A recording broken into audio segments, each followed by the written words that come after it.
اور آپ ان کو دیکھتے ہیں کہ جیسے وہ آپ کی طرف دیکھ رہے ہیں حالانکہ وہ کچھ دیکھتے نہیں ہیں. یعنی کہ بتوں کو جیسے تراشا گیا ہوتا ہے، بنایا گیا ہوتا ہے، ان کی زبانیں، آنکھیں بھی بنائی ہوتی ہیں بعض بتوں کی، تو وہ ظاہراً تو نظر یہ آتا ہے کہ جیسے وہ آپ کی طرف دیکھ رہے. اللہ فرماتا ہے کہ بے شک ان تراشے اس طرح گئے ہیں کہ وہ جیسے لگتا ہے کہ تمہاری طرف دیکھ رہے ہیں، حالانکہ وہ تمہیں ان میں دیکھنے کی قوت ہی نہیں، ان کے پاس بصارت کی قوت ہی نہیں.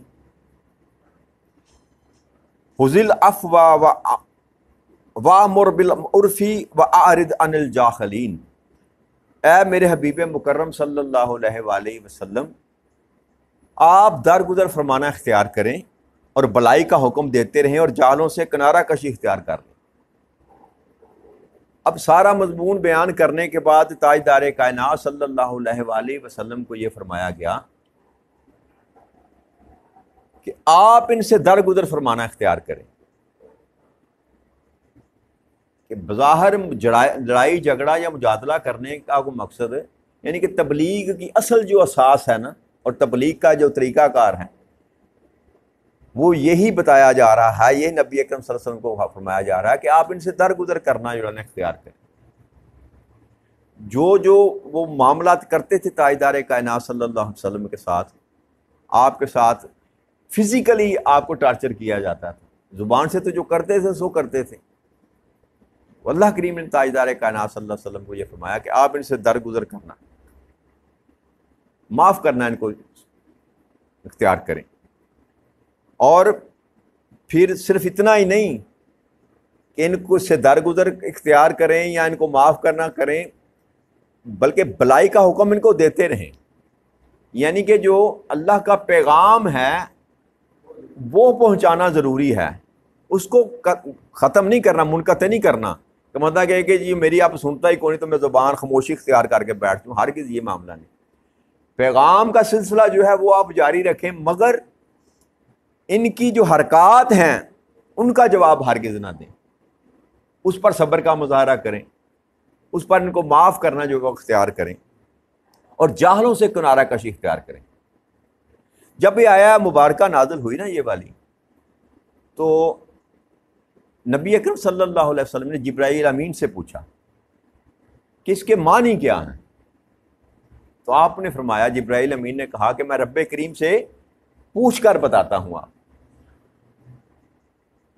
پھر تاجدار کائنات صلی اللہ علیہ وسلم کو یہ اللہ کریم کی طرف سے حکم دیا گیا کہ جو آپ پر ظلم کرے آپ اس کو معاف کر دیں. یعنی کہ اس کو تھوڑا سا کھول کر بیان کیا گیا.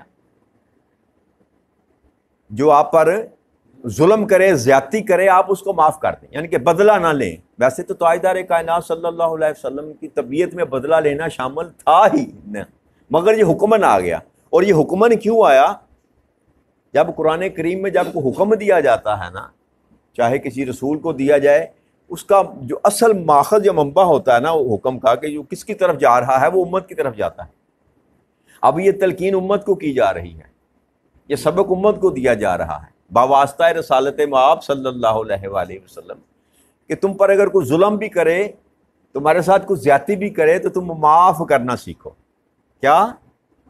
معاف کرنا سیکھو. تو فرمایا جو آپ پر ظلم کرے اس کو معاف کر دیں، جو آپ کو محروم رکھے اس کو عطا کریں. جو آپ کو نہیں دیتا، محروم رکھتا ہے، بلکہ آپ کا حق بھی اگر چھین لیتا ہے، اس سے آگے بڑھ کر بھی. لیکن آپ کا کردار کیا ہونا چاہیے کہ جب آپ عطا کرنے کے قابل ہوں یا وہ سائل بن کر، سوالی بن کر آپ کے پاس آئے، تو آپ ہرگز اس کو خالی واپس آپ عطا کرتے چلے جائیں.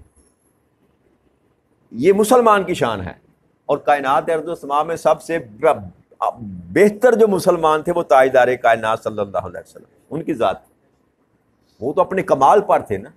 تو یہ تربیت جو فرمائی جا رہی ہے یہ امت کی فرمائی جا رہی ہے کہ بھلے تمہارے ساتھ کسی کا معاملہ دنیا میں ہے نا جی، ہم تو عدلے کا بدلہ لیتے ہیں نا، عدلے کا، جیسا کسی نے بہیو کیا ویسا ہی آپ اس کے جواب میں اس کو رسپانس دیتے ہیں. تو یہ مسلمان کا شیوا نہیں ہے. مسلمان برائی کے بدلے میں برائی نہیں کرتا، برائی کے بدلے میں برائی نہیں کرتا، برائی کے بدلے میں بھی اچھائی کرنے کا حکم دیا گیا ہے. یہی مسلمانیت ہے اصل میں، یہی عفو درگزر کرنا. ایک تو ہے کسی کی زیادتی کو معاف کر دینا، یہ پہلا سٹیپ ہے. یہ دوسرا سٹیپ یہ ہے کہ آپ کے سینے میں یہ بات پکی نہ ہو جائے کہ اس نے فلاں وقت پہ مجھ پہ زیادتی کی تھی. یا اگر آپ کسی سے مانگنے کے لیے جاتے ہیں، کسی سے ادھار لینے کے لیے جاتے ہیں، کچھ چیز مانگنے کے لیے جاتے ہیں مثال کے طور پر، تو وہ انکار کر دیتا ہے، جان بوجھ کر کرتا ہے یا کسی سبب سے کرتا ہے یا اس کے پاس ہوتی ہی نہیں، جو بھی صورت ہے وٹ ایور جو بھی ہے، آپ کے دل پر وہ گناہ گزرتا تو سب کے دل پہ، یار میں منگن کے یہاں چھوٹی شاید یا 100 روپیہ یا 500 روپیہ 1000 روپیہ مانگا تھا، یار اس کے پاس ہے تھا یا اس قابل ہے، اس نے جان بوجھ کر مجھ کو نہیں دیا. انسان کو فیل تو ہوتا ہے نا.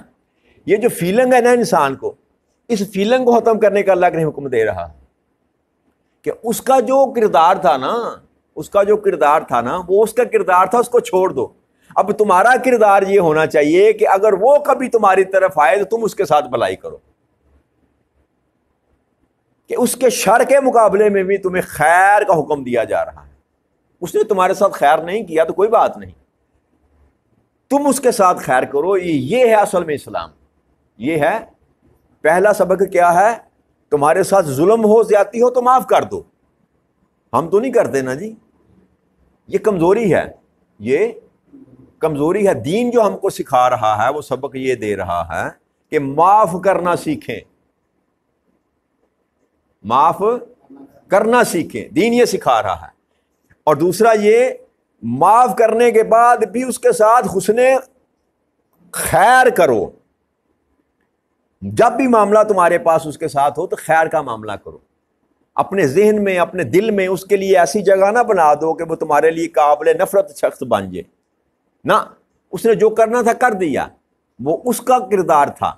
اب بینگ اے مسلمان ہونے کے ناطے سے، اور تمہارا دعویٰ یہ ہے کہ وہ تاجدار کائنات صلی اللہ علیہ وسلم کے تم امتی ہو، اپنے آپ کو میرے محبوب کو امتی کہتے ہو، تو ان کے نقشے قدم پر چلتے ہوئے اب مسلمانیت یہ ہے کہ تمہارے دل میں اس کے برائی کا ملال نہ ہو. جب بھی موقع ملے تو اس کی بلائی کر. یہ ہے مسلمانیت. یہ ہے مسلمانیت. نبی اکرم صلی اللہ علیہ وآلہ وسلم. پھر ایک اور بات، تیسری بات آپ نے فرمائی، جو آپ سے تعلق توڑے اس سے تعلق جوڑو. یہ جو صلہ رحمی کا اللہ کریم نے حکم دیا نا، کہ جو صلہ رحمی کرے گا نا، ایک حدیث میں مبارک میں فرمایا اللہ کریم نے، جو صلہ رحمی کرے گا، یعنی کہ رشتوں کو جوڑنے والا، رشتوں کو. ہاں، ہمارے تو آج کل رواج ہے نا، چھوٹی چھوٹی باتوں پہ ہم تعلق توڑتے ہیں. دور کے رشتے تو بڑی دور کی بات ہے، ماں جائے جو رشتے ہیں نا ان کے ساتھ ہمارے تعلقات اس وقت قابل ذکر نہیں. اور پھر بھی ہم دعویٰ کرتے ہیں کہ ہم تاجدار کائنات صلی اللہ علیہ وسلم کی امت میں سے ہیں. تو اللہ کے رسول اس قرآن کے ذریعے ہمیں یہ سمجھا رہے ہیں کہ جب کوئی آپ سے تعلق توڑے تو اس کے ساتھ تعلق کو جوڑو. تم توڑنے والے نہ بنو، تم جوڑنے والے بنو. اور آقا نے فرمایا کہ قیامت کے دن اللہ کریم جو صلہ رحمی کرنے والا ہوگا، جب ہر شخص وہاں پر پریشان ہوگا محشر کے میدان میں، اللہ کریم ایسے شخص کو جو صلہ رحمی کرنے والے ہوگا اپنے عرش کا سایہ نصیب فرمائے. یہ اتنا بڑا کام ہے. یہ بات بھی چھوٹی نہیں، یہ اتنا معمولی کام نہیں جو ظاہر نظر معمولی آتا ہے. اپنے سگے بھائی کے ساتھ اچھا معاملہ کرنا یہ بظاہر معمولی نظر آتا ہے، مگر یہ بڑا مشکل کام ہے. یاد رکھیے، خاص کر جب انسان انڈیپینڈنٹ ہوتا ہے نا. ایک وقت ہوتا ہے 16 17 18 20 22 سال، لیکن جب بندے کی شادی ہوتی ہے، اس کی بیوی آتی ہے، پھر اس کے بھائی کی شادی ہوتی ہے، اس کی بیوی آتی ہے، بندے کے بچے ہوتے ہیں، اس کی بھائی کے بچے ہوتے ہیں. پر فیملی جب اس طرح ایکسپینڈ کرتی ہے نا تو پھر پتہ چلتا ہے معاملات کو کیسے ڈیل کیا جاتا ہے. اور آپ بہتر جانتے ہیں، آپ اس زندگی میں سے گزر رہے ہوں گے، ہم بھی گزر رہے ہیں، اور گزر بھی کافی تو گزر گیا، ابھی تھوڑا رہ گیا. تو یہ بڑا مشکل سبجیکٹ ہے، اتنا آسان نہیں ہے. مگر اس کے باوجود حکم جو ہے وہ یہی ہے کہ تم ہرگز توڑنے والے نہ بنو. دوسری طرف سے تمہارے ساتھ جتنی بھی زیادتی ہو جائے، اگر تم یہ دعویٰ کرتے ہو کہ میں مسلمان ہوں. اب یہاں یہی تو آزمائش ہے نا، یہی آزمائش ہے. یہ فرق ہے مسلمان میں اور غیر مسلم میں. یہاں دعویٰ کرنے والوں میں، فقط دعویٰ کرنے والوں میں، اور تاجدار کائنات صلی اللہ علیہ وسلم کے سچے امتی میں یہ فرق ہے کہ جو فقط دعویٰ کرتا ہے اگر اس کے ساتھ کوئی زیادتی کرے گا تو وہ بدلہ لے گا، اور جو حقیقت میں غلام مصطفیٰ ہے تاجدار کائنات صلی اللہ علیہ وسلم کی نقش قدم پر چلنے والا ہے، اس کے ساتھ اگر کوئی زیادتی بھی کر دے گا تو وہ بدلہ نہیں لے گا، اس پر رحم فرمائے گا، اس کو معاف کر دے گا۔ اور رشتہ داروں میں اگر کوئی تمہارے ساتھ زیادتی کرے گا تو اس کا بدلہ لینے کی کوشش نہ کرو گے، بلکہ اس کو راضی کرنے کی کوشش کرو گے، بھلے اس کی ہی زیادتی کیوں نہ ہو۔ اور یہ ایک قدم بڑھ کر ہے کہ زیادتی بھی وہ کرے اور راضی بھی آپ اس کو کریں۔ یہ انسانیت کی بھی معراج ہے اور ایمان کی بھی معراج ہے کہ زیادتی بھلے اس نے کی آپ کے ساتھ، مگر پھر بھی یہ آپ پر لیبل نہ لگے، قیامت کے دن آپ اللہ کی بارگاہ میں جب کھڑے پیش ہوں تو آپ پر یہ تہمت نہ ہو کہ تم توڑنے والے تھے، تم توڑنے والے تھے، نہ وہاں اس ذات کے سامنے تم سرخرو ہو جاؤ کہ مولا کریم میں توڑنے والا نہ تھا، میں تو جوڑنے ہی والا تھا۔ اور فقط زبان سے نہیں، اپنے عمل سے جوڑنے کی کوشش کریں، اپنے رشتوں کو جوڑنے کی کوشش کریں۔ یہ دوریاں جو ہیں ختم ہی تب ہوں گی۔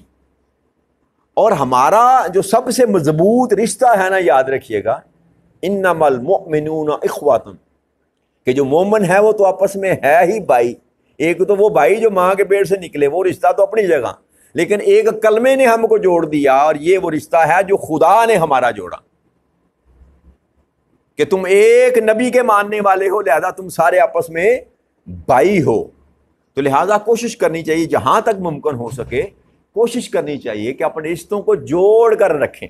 بھلے کو زیادتی بھی کر جائے تو وقتی طور پر انسان کو غصہ بھی آ جاتا ہے، لیکن غصے کو پی جانا یہی ایمان ہے۔ غصے کو نبی اکرم صلی اللہ علیہ وسلم نے صحابہ سے پوچھا کہ مجھے بتاؤ تو صحیح، یہ پہلوان کون ہوتا ہے؟ پہلوان کس کو کہتے ہیں؟ تو چند صحابہ میں سے کسی نے فرمایا کہ یا رسول اللہ صلی اللہ علیہ وسلم جو میدان میں کسی کو پچھاڑ دے، پر آپ نے فرمایا ہرگز نہیں، وہ پہلوان نہیں، پہلوان وہ ہے جو غصے کے وقت اپنے غصے پر قابو پا لے، اس کو پہلوان کہتے ہیں۔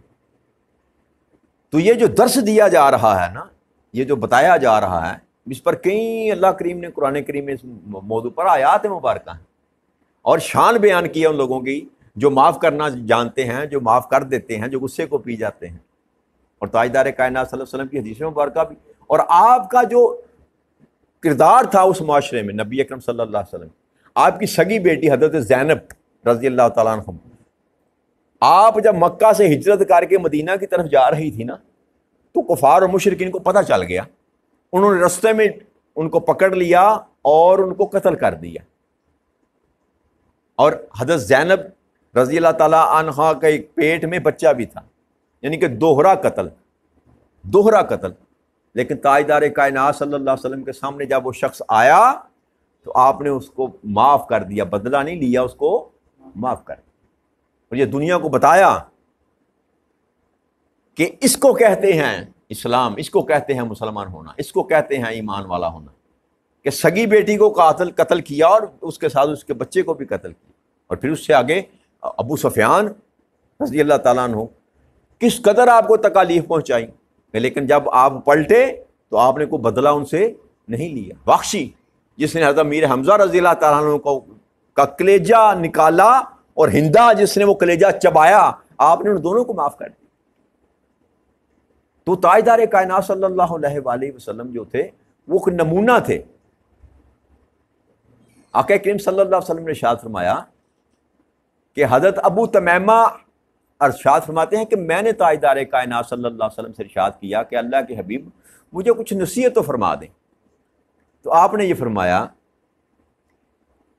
کسی بھی نیک کام کو حقیر نہ جانو، کسی بھی نیک کام کو حقیر نہ جانو۔ مثال کے طور پر یہ جو ہم سنتے آتے ہیں نا بچپن سے، رستے میں سے پتھر ہٹانا، گزر رہے ہیں رستے میں پتھر پڑا ہے تو اس کو پکڑ کے اٹھانا، کیلے کا چھلکا پڑا ہے، کسی اور چیز کا گند کا شاپر پڑا ہے تو اس کو پکڑ کر سائڈ پہ کر دینا، یہ اتنی بڑی نیکی ہے کہ آپ گمان بھی نہیں کر سکتے، جسے ہم معمولی سمجھتے ہیں۔ تو یہ سبق دیا جا رہا ہے کہ کسی نیکی کو حقیر نہ جانو، اللہ کے ہاں اس کا کیا مقام ہے یہ آپ کے علم میں، نیکی آپ جو بھی کر رہے ہیں نا، آپ کو نہیں پتا کہ اللہ کے ہاں اس کا وزن کتنا ہے۔ آپ کے ہاں وہ چھوٹی نیکی حقیر نیکی ہوگی، مگر اللہ کے ہاں اس کا مقام کیا ہے یہ اللہ کے سوا کوئی اور نہیں جانتا۔ تو آپ نے فرمایا کسی بھی نیک کام کو حقیر نہ ماننا۔ ایک تو جب تم کسی اپنے مسلمان بھائی کے ساتھ ملاقات کرو کشادہ جبیں اور مسکراتے چہرے ہوئے کے ساتھ کرو، کہ تمہارے ماتھے پر شکن نہ ہو، تمہارا چہرہ کھلا ہونا چاہیے کہ جیسے بھائی تمہیں سامنے مل رہا ہے، کھلے کشادہ جبیں کے ساتھ اور مسکراتے چہرے کے ساتھ۔ اور تاجدار کائنات صلی اللہ علیہ وسلم نے یہ بھی فرمایا نا کہ مسکرا کر کسی اسمائل دینا، مسکرانا بھی صدقہ ہے، مسکرانا بھی صدقہ ہے۔ اب دیکھیں یہ ہے اصل دین، یہ ہے دین محمد صلی اللہ علیہ وآلہ وسلم۔ فقط نماز، روزہ، حج، زکوٰۃ یہ دین نہیں ہے، یہ دین کا ایک جز ہے، ایک حصہ ہے۔ اصل پریکٹیکل جو لائف ہے نا انسان کی، جو معاشرے میں ہم گزارتے ہیں، اصل دین وہ ہے جو نبی اکرم صلی اللہ علیہ وسلم فرمایا کہ ایک حقوق اللہ اور 9 حقوق العباد۔ تو ہم حقوق اللہ پورے کر کے راضی ہو جاتے ہیں کہ ہم نے بس اللہ کو راضی کر لیں، ایسا نہیں ہے۔ جو معاملہ آپ کا اور میرا ہے، جو معاملہ معاشرے میں، محلے میں، محلے داروں کے ساتھ، رشتہ داروں کے ساتھ ہے نا، اصل دین کا سارا معاملہ آپ کا وہاں پر جا کر کھلے گا۔ بھائی نمازوں میں کسر رہ گئی، روزوں میں کسر رہ گئی، حج نہیں کیا آپ نے، کوئی بات نہیں، اللہ چاہے گا تو وہ معاف کر دے گا۔ لیکن جو معاملات میرے اور آپ کے ہیں اور معاشرے کے ہیں، وہ رب کریم معاف اس لیے زور دیا گیا زیارہ۔ جب بھائی کا سامنا ہو تو مسکرا کر ملو، یار جاتا کیا ہے؟ تو ہمارے ماتھے سے تو آج شکن ہی غائب نہیں ہوتی، ہم تو کاٹنے کو دوڑتے ہیں۔ ہمارا تکیہ کلام کیا کلا ہے آج کل کیا ہے؟ اللہ ماشاء اللہ، ہم تو جب ملتے ہیں تو السلام علیکم ورحمۃ اللہ نہیں کہتے، ماں اور بہن کی گالی دے کر ایک دوسرے کو مخاطب کرتے ہیں۔ آپ دیکھ لیں جتنے یارانے آپ کو نظر آئیں گے، اس کے سوا یہ تربیت ہے ہم نے اولادوں کی اوے کر کے بلانا، گالی گلوچ کر کے، یہ کس کا شیوا تھا؟ یہ مسلمان کا شیوا نہیں ہے۔ اللہ اور اللہ کا رسول بتا رہا ہے یہ مسلمان کا شیوا نہیں ہے۔ مسلمان جب بھی سامنے ہو حکم یہ ہے کہ اس کو کہو السلام علیکم ورحمۃ اللہ، یہ مسلمان کا شیوا ہے۔ تو یہ وہ جو نصیحتیں تھیں جو نبی اکرم صلی اللہ علیہ وسلم نے ہمیں فرمائی، لیکن ہم بھول گئے یا بلا دی گئی۔ پھر آپ نے فرمایا پانی مانگنے والے کو اپنے ڈور سے پانی دینا، یعنی کہ جو تیری ملکیت میں ہے نا، اگر تم سے پانی مانگے تو اپنے پاس سے اس کو دو، اپنے۔ یہ جو نفاق کرنے کی تربیت ہے کہ پانی کی حیثیت، حالانکہ اس معاشرے میں بڑی حیثیت پانی کی حیثیت تھی، وہاں پر تو چھوٹا میٹھا پانی ملتا ہی نہیں تھا۔ تو فرمایا کہ جب کوئی پانی مانگے، جو تیری مشکیزہ ہے نا، جو تو نے اپنے پاس اپنے لیے رکھی ہوئی ہے سنبھال کر تیری ملکیت میں، اس میں سے پانی اس کو پلاؤ، تاکہ تمہیں احساس ہو کہ میں اپنے پاس سے دے رہا۔ تکلیف ہوتی ہے نا بندے کو، کچھ بھی ہے بندے کا اپنا، جب اپنے پاس سے انسان دیتا ہے نا، حالانکہ ہے تو سب کچھ اللہ کا، مگر جب اپنے پاس سے دیتا ہے تو بندے کے اندر ایک احساس ہوتا ہے کہ میں اپنا دینا ہے۔ جی ایسا یہ کہ نہیں، یہ کنسیپٹ ہے کہ جب کوئی پانی مانگے تو اپنے پاس سے اس کو دو۔ پھر فرمایا اگر کسی شخص کو تمہارے کسی عیب کا علم ہو اور وہ تمہیں اس کے ساتھ برا کہے، اور تمہیں اس کے کسی عیب کا اگر علم ہو تو تم ہرگز اس کو اس کے عیب کے ساتھ منسوب نہ کرنا یا بلانا۔ یعنی کہ اگر تمہارا عیب کو ظاہر کرتا ہے تمہارے سامنے، تمہارا عیب ظاہر کر کے تم سے بات کرتا ہے، تو تمہیں اجازت نہیں کہ تم اس کے جواب میں اس کا عیب ظاہر کرو۔ پردہ پوشی کرو، پردہ پوشی کرو، کیونکہ آج اگر تم آج کسی کے عیب چھپاؤ گے تو کل قیامت کے دن رب کریم تمہاری ستر پوشی کرے گا، تمہارے عیب چھپائے گا، عیبوں کو چھپا لے گا۔ پھر فرمایا کہ ایسا کرنے سے تمہیں اس پر اجر ملے گا، اللہ کے ہاں اجر ملے گا، اور تم تکبر سے تہ بات نہ لٹکانا، کیونکہ اللہ عز و جل کو تکبر پسند نہیں۔ اور کسی شخص کو گالی نہ دینا، میں نے اس کے بعد کسی کو گالی نہ دی، حالانکہ بکری اور اونٹ کو بھی، کہتے ہیں اس کے بعد میں نے کبھی جانور کو بھی برے القاب سے نہیں پکارا۔ تو یہ تربیت تاجدار کائنات صلی اللہ علیہ وسلم فرمائی۔ پھر حضرت ابو امامہ رضی اللہ تعالیٰ عنہ بیان کرتے ہیں کہ تاجدار کائنات صلی اللہ علیہ وسلم فرمایا جس نے قدرت کے باوجود کسی کو معاف کر دیا، یعنی کہ بدلہ لینے کی طاقت تھی مگر اس کو معاف کر دیا۔ اب جب معاف کرنے کا لفظ بولا جاتا ہے نا، یاد رکھیے کہ معاف کر دو، اس کے پیچھے انسان کو، اس کے پیچھے جو بات ہے نا وہ ذہن میں بٹھا کر رکھیں کہ میں اس کو معاف کر رہا ہوں اپنے لیے نہیں، اللہ اور اللہ کے رسول کے لیے۔ جب آپ کے ذہن میں یہ بات ہوگی نا کہ میں نے اس کو معاف کیا اللہ اور اللہ کے رسول کے لیے، تو پھر آپ کا جو مرتبہ ہے اللہ کے ہاں وہ بہت زیادہ بلند ہو جاتا ہے۔ ایک ہوتا ہے آپ نہیں معاف کر دو، میں یا تو معاف کیتا نا، یہ یاد رکھیں میری بات، پلے باندھ لیں، جو بھی عمل کریں نا اس کی نیت آپ کی یہ ہونی چاہیے کہ میں اللہ اور اللہ کے رسول کے لیے کر رہا ہوں۔